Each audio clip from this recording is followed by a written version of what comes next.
오늘 시편 15편에서는 처음 시작이 질문으로 시작을 하고 있어요. 그쵸? 시인이 두 가지의 질문으로 하나님 앞에 질문하며 나아가고 있습니다. 1절에 보시면 여호와여 주의 장막에 머무는 자 누구 오며 주의 성산에 사는 자 누구 오니까. 이 말을 쉬운 말로 바꿔볼까요? 누가 당신의 장막에 머물 수 있습니까? 누가 당신의 거룩한 산에 살 수 있습니까? 거할 수 있습니까? 이런 질문이에요. 장막은 이스라엘 백성들이 출애굽한 이후에 광야에서 하나님께 예배드리던 장소가 장막이었어요. 그때는 계속 가다가 또 이동하다가 이런 일을 반복해야 했기 때문에 건물을 짓고 예배를 드릴 수가 없었고, 우리 여러분 캠핑 가면 텐트 폈다 접었다 하시잖아요. 그것처럼 그렇게 큰 천막으로 하나님을 예배하는 장소를 만들었어요. 그게 장막이고, 이후에 이스라엘 백성들이 가나안 땅에 들어가서 정착을 하고 살 때에 하나님의 성전을 지었잖아요. 솔로몬 때에 성전이 건축이 됐는데 그곳, 그렇게 예배하는 장소, 그것을 여기서 장막이란 단어로 다 한꺼번에 묶어서 표현하고 있습니다. 그리고 성산은 거룩할 산이란 뜻이에요. 그 하나님의 성전이 지어졌던 곳이 예루살렘의 그 언덕이거든요. 그 언덕을 가리켜서 성산이라고 합니다. 그래서 성경에서 하나님의 성산이다, 시온이다 이런 말이 나오면 다 예루살렘 그 예배 장소, 예배 곳, 처소를 얘기하고 있는 거예요. 근데 오늘 이 질문이 두 가지로 시작을 하고 있지만 사실은 한 가지의 질문이에요. 문장이 두 개로 표현이 되어 있지만 질문하는 내용은 딱 하나랍니다. 그게 뭐냐면 누가 하나님을 예배할 수 있습니까? 라는 질문인 거예요.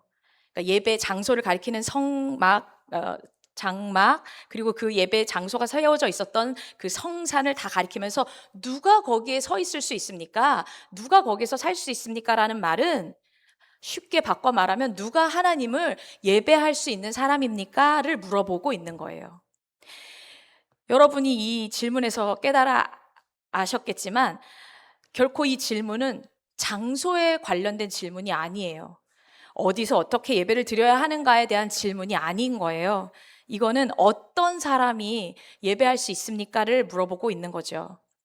만약 여러분한테 누가 이렇게 질문했다고 생각해 보세요. 누가 하나님을 예배할 수 있습니까? 권사님, 누가 하나님을 예배할 수 있습니까? 라고 물어본다면 뭐라고 대답하실 수 있으실까요? 다 대답하실 수 있지만 지금 너무 겸손하셔서 안 하시죠? 저도 말씀을 준비하면서 생각을 해보니까 만약 저한테 누가 이런 질문을 한다면 이렇게 대답할 것 같아요.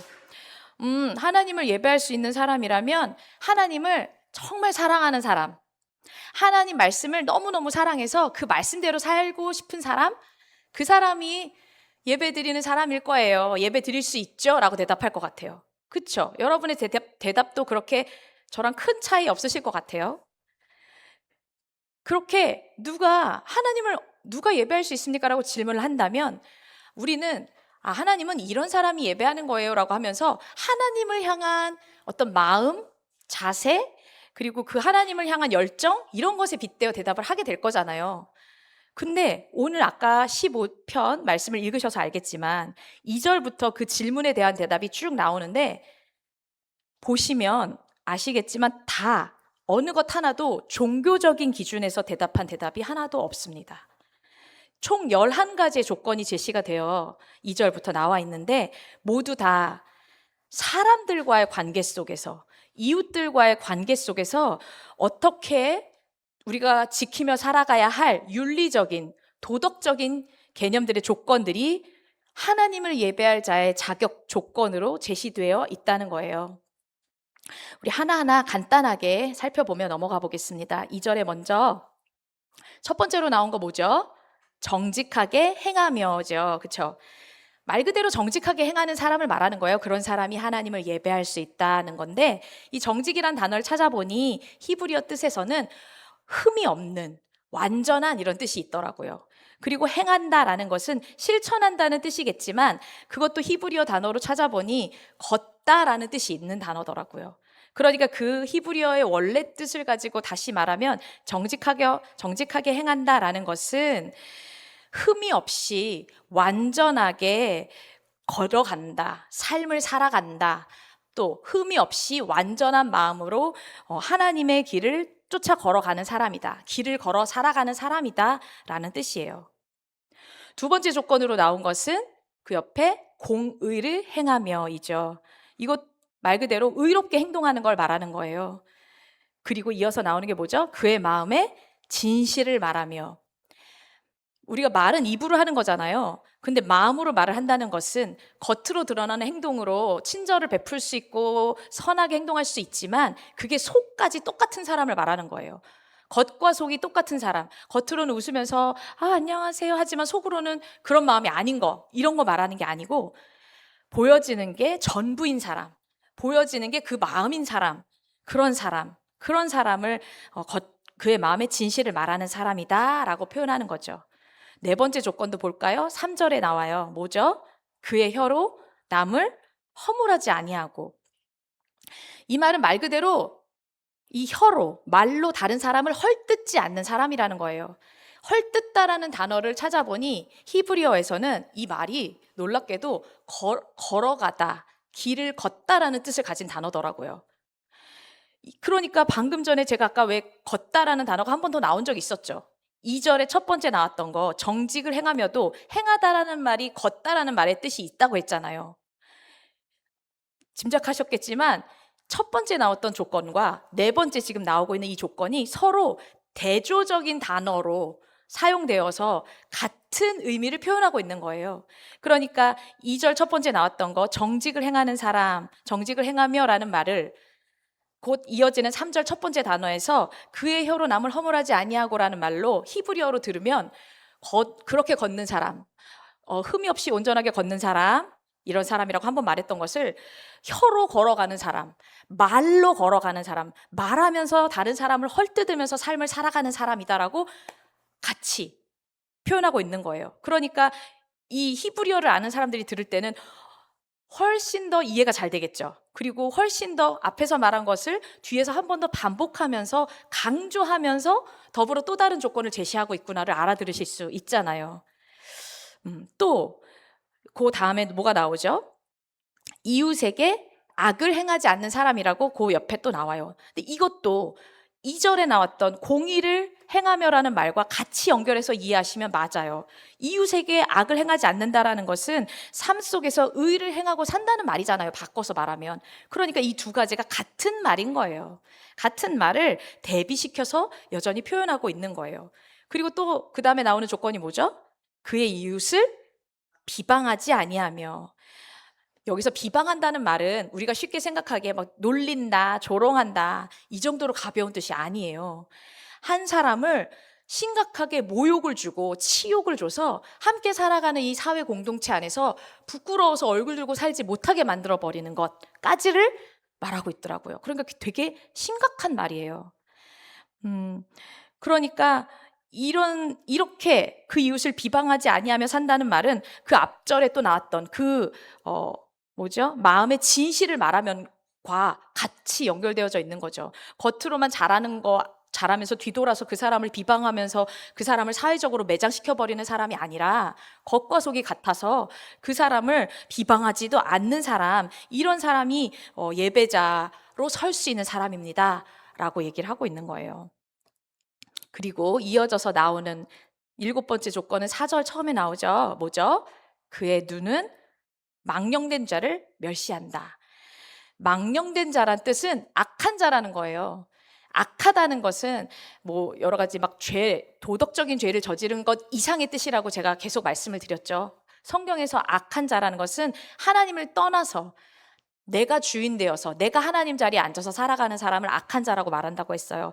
그 악한 자를 보고 멸시한다. 즉 싫어한다. 그 사람하고 같이 살지 않는다. 이런 뜻을 가진 게 눈에 망령된 자를 멸시한다라는 뜻이에요. 그리고 또 8번째 조건 하나 더 나오죠. 여호와를 두려워하는 자를 존대한다. 이것도 방금 나왔던 그 망령된 자를 멸시한다라는 말과 대조되어져서 같은 의미로 해석할 수 있는 거예요.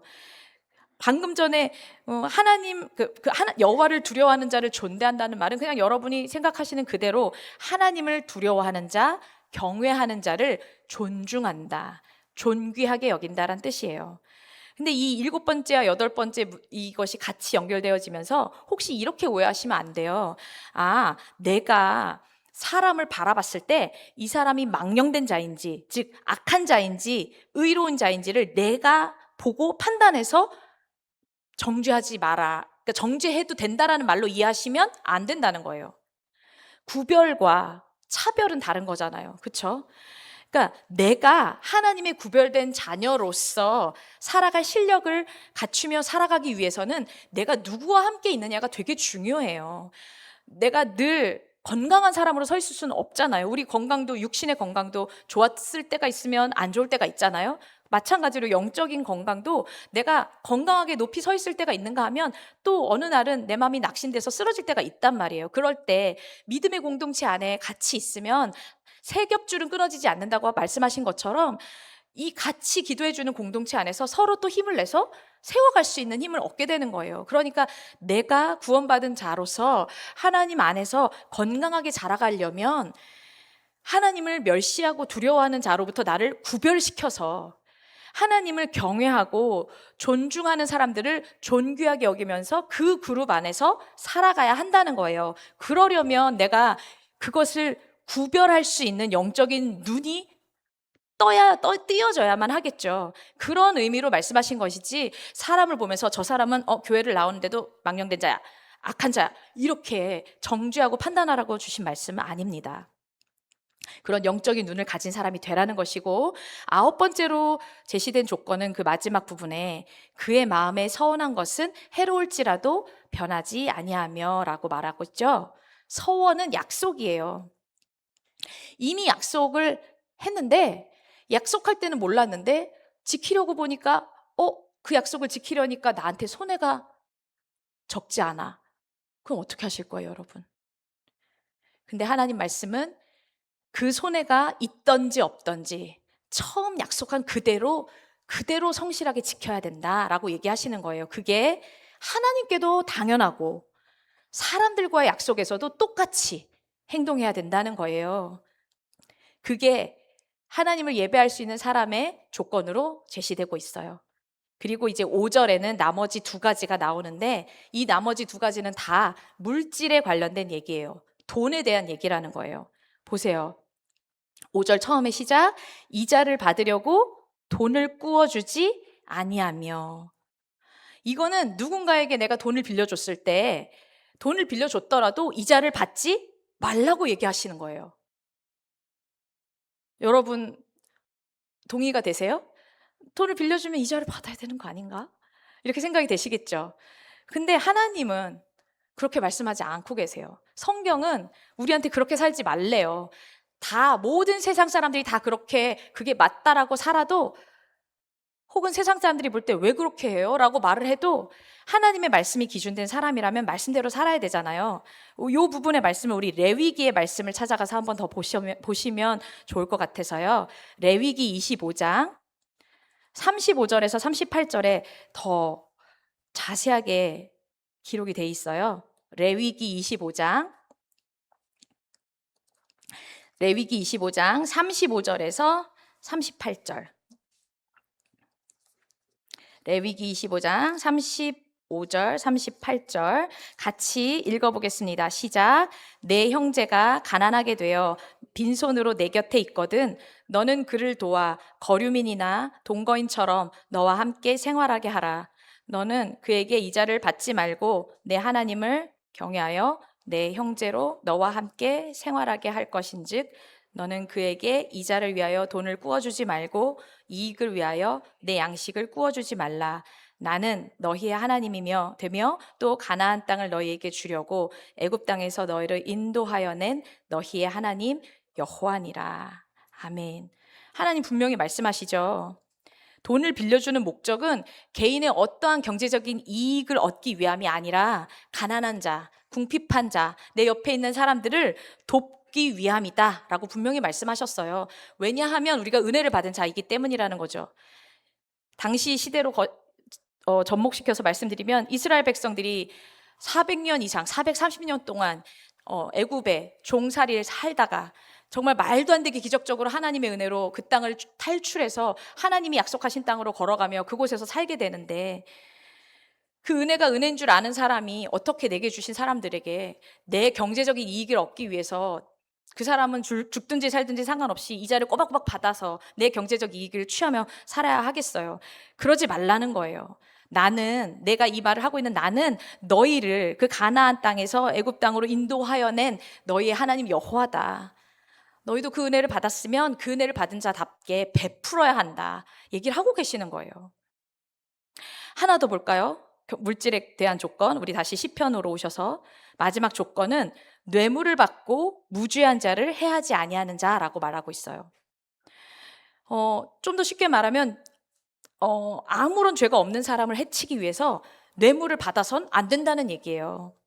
근데 사실 이런 일은 우리 요즘 좀 쉽게 뉴스나 여러 매체에서 보시잖아요. 힘있고 권력 있는 사람들이 자기가 가지고 있는 경제적인 것을 이용해서 심지어는 죄가 하나도 없는 사람한테 자기의 죄를 다 덮어 씌우거나 억울하게 또 거짓으로 돈 받고 증인으로 서는 사람들 있잖아요. 그렇죠? 그러면 안 된다는 거예요. 당연하겠지만 그러면 안 된다는 거예요. 앞에서 2절부터 5절까지 지금 총 살펴보신 11가지의 조건들은 제가 처음에 말씀드렸던 것처럼 하나님을 예배할 자격을 갖춘 사람은 누굽니까? 라고 물어보는 질문에 하나도 하나님께는 이렇게 해야 된다, 하나님의 말씀을 이렇게 읽어야 된다, 뭐 예배를 드릴 때 뭐 몇 시에 몇 시부터 몇 시간 동안 이런 얘기 하나도 없잖아요. 그렇죠? 다 어떤 종교적인 특성 아니라 사람과 사람과의 관계 속에서, 일상생활 속에서 윤리적인 도덕적인 기준들을 제시하고 있는 것을 알 수 있어요. 왜 이렇게 대답을 하셨을까요? 왜 하나님을 예배하는 사람은 누굽니까? 라는 질문에 왜 하나님은 이런 사람이 예배하는 거예요? 라고 하는 말에 우리가 살아가는 일상의 어떤 구체적인 사건들을 다 예로 들어서 말씀을 해놓으셨을까요? 그런 것을 잘 이해하려면 우리가 예배라는 것이 무엇인지에 대한 개념을 한번 짚고 넘어가야 돼요.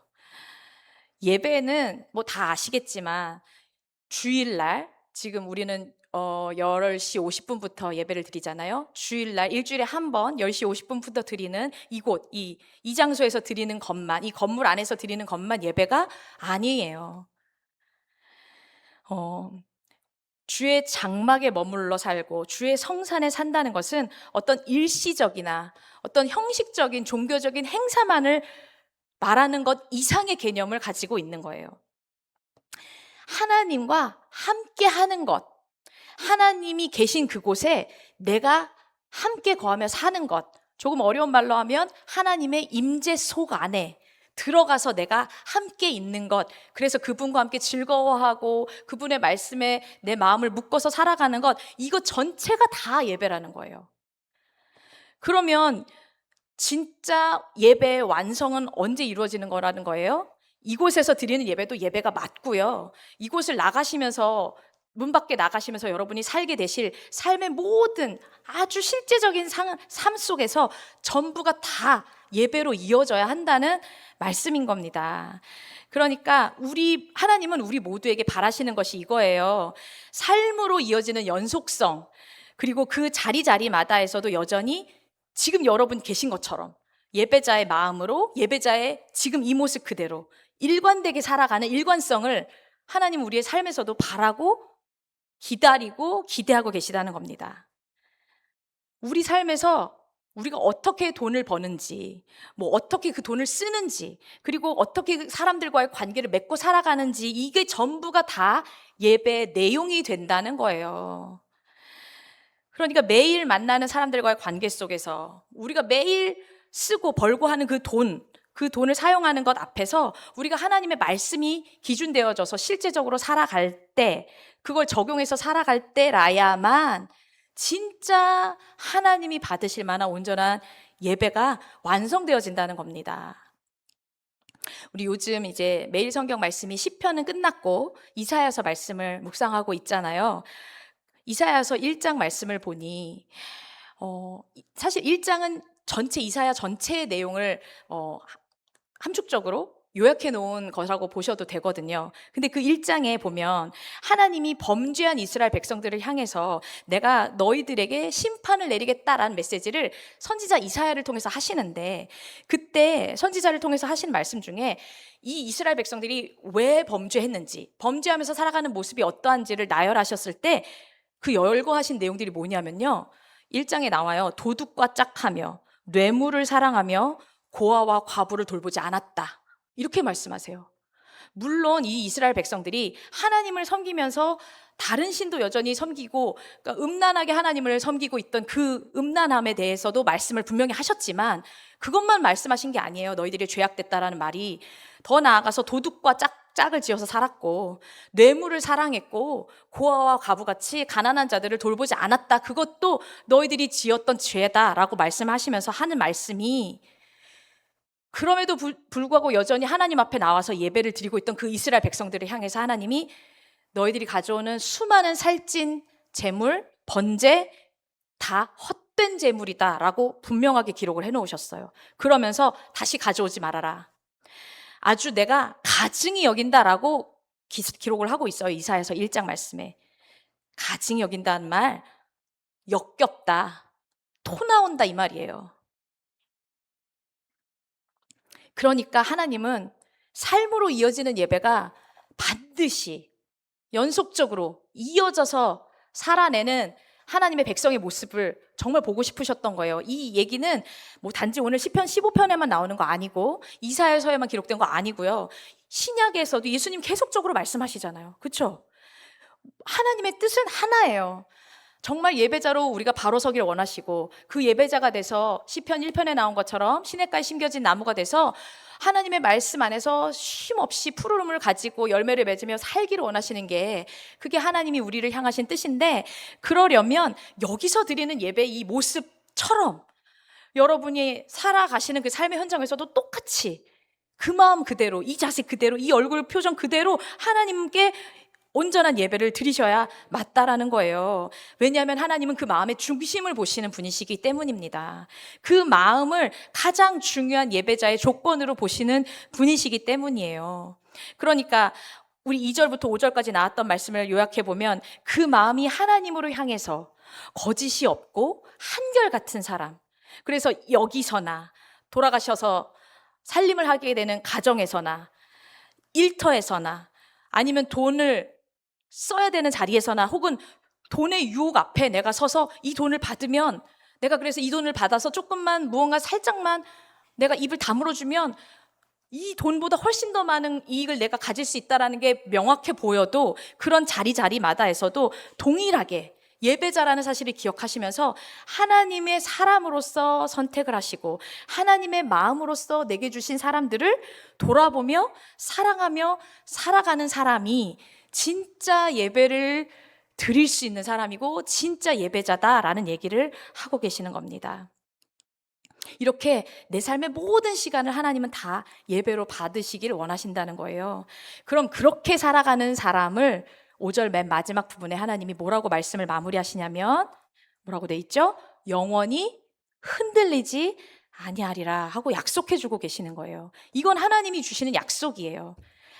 사람은 약속을 좀 어길 수 있을지 몰라요. 잊어버릴 수 있을지 몰라요. 그런데 하나님은 창세전부터 하신 약속을 지금까지 한 번도 변함없이 이루셨고 그 약속을 잊어버리지 않으시는 분이에요. 그 하나님이 약속해 주신 거라면 우리 믿을만 하잖아요. 그렇죠? 거기에 영원히 흔들리지 않는다라고 할 때 이 흔들린다라는 말, 즉 흔들리지 않는다라는 말은 떨어지지 않는다, 길을 이탈하지 않는다라는 뜻이에요. 그러니까 세상 사람들이 볼 때, 세상의 기준으로 볼 때 왜 이자를 안 받아? 아이 뭐 이 정도 뭐 받고 그냥 거짓말 하라는 게 아니야. 그냥 입만 다물어주면 되잖아. 이렇게 말할 수 있는 상황들이 많잖아요. 그냥 우리 주변에 널렸잖아요. 근데 그럴 때마다 하나님의 말씀이 기준되어져서 내 삶에서도 기준은 하나님이야, 나는 절대로 그렇게 하지 않겠어요 라고 말하고 그 말씀대로 살아가는 그 사람의 삶을 세상 사람들은 바보 같다고 손가락질하고 욕할지 몰라도 하나님은 보고 계시고 그 사람을 영원히 하나님의 길에서 떨어지지 않게, 길 이탈하지 않게, 길 잃어버리지 않게 지켜 보호해 주시겠다고 약속해 주고 계시는 거예요. 말씀을 마치려고 하면서 하나 더 조금 더 깊이 들어가면서 묵상을 해봤으면 좋겠더라고요. 오늘 이 주님의 장막 앞에 서 있을 수 있는 사람이 누구일까요? 하나님 앞에 예배드릴 수 있는 사람이 누구일까요? 라는 질문을 하는 사람, 이 사람은요, 사실 벌써 이미 주님의 장막 앞에 서 있는 사람이에요. 벌써 이미 하나님을 삶으로 예배하고 있는 사람이에요. 그렇잖아요. 하나님 앞에 서 있지 않거나 하나님을 삶으로까지 예배하지 않는 사람이라면 이런 질문 할 수 없어요. 거기까지 생각이 미치지 못한다고요. 그렇죠? 생각해 보세요. 지금 우리 교회에서 예배드리지 않고 이제 저 밖에서 예배드리지 않고 하나님 모르는 사람들은 하나님에 대해서 관심도 없어요. 그렇죠? 질문도 안 할 거란 말이에요. 그거 똑같아요. 여기 나오신 여러분 너무 잘하셨지만 여기 나온 것으로 그치지 않고 방금 나왔던 그 모든 말씀처럼 삶의 예배의 자리까지 나아가려고 애쓰고 하나님 말씀 붙들며 살려고 하시는 여러분들이라면 지금 이 시편 기자의 질문과 같은 질문이 저절로 내 속에서 생겨나게 된다니까요. 내가 하나님을 너무 사랑하는데, 내가 하나님께 너무 은혜를 받았는데, 근데 나는 사실 그 은혜를 받을 자격이 하나도 없는데, 나 같은 사람을 여전히 사랑해 주시고 인도해 주셔서 말씀 앞에 세워 주시다니, 나 같은 사람을 이렇게 먹고 살며 돈을 벌고 뭐 여러 사람들 관계 속에서 이렇게 어울려 살게 하시다니, 우리 가정을 이렇게 지켜주시다니, 이게 은혜가 은혜인 줄 아는 사람은, 은혜가 당연하지 않은 사람들은 어떻게 하면 조금 더 이 고마운 마음을 하나님 앞에 갚아드릴 수 있을까라는 생각을 하시잖아요. 그러면서 또 물어보는 거예요. 하나님, 내가 어떻게 살아야 될까요? 하나님, 내가 어떻게 해야 정말 예배자로 살아갈 수 있는 건가요?를 이미 하나님 앞에 있는 사람이 질문하고 있다라는 얘기예요. 그런 사람은 두렵고 떨리는 마음으로 이미 나를 구원해 주신 그 하나님 앞에 더욱더 그 구원을 향해 나아간 발걸음을 옮기며 이렇게 기도하며 물어보며 나아갈 수 있다는 거죠. 그러니까 오늘 이 시편 15편에 처음 1절에 나온 질문은 사실은 질문이라기보다 감사의 마음으로 드리는 기도예요. 내가 얼마나 하나님 앞에 은혜 받고 사는 사람인지를 표현하고 있는 입술의 고백인 거예요. 그런 마음으로 여기 계신 여러분들이 다 같이 당연히 이곳에서 예배 자리 늘 잘 지켜주셔서 너무 감사하고 당연히 그러셔야 하고요. 그리고 돌아가셔서 여러분이 살아가는 그 삶의 현장에서, 학교 다니는 친구들은 학교에서, 뭐 학원에서, 뭐 직장에서, 일터에서, 사업체에서, 아니면 주부라면 가정주부로서 살림을 하는 그 싱크대 앞에서 어디서든지 간에 다 내가 그 하나님의 사람이라는 것을 기억하시면서 무슨 일을 하든지 간에, 아, 나는 예배자지, 예배자의 마음으로 살아야지.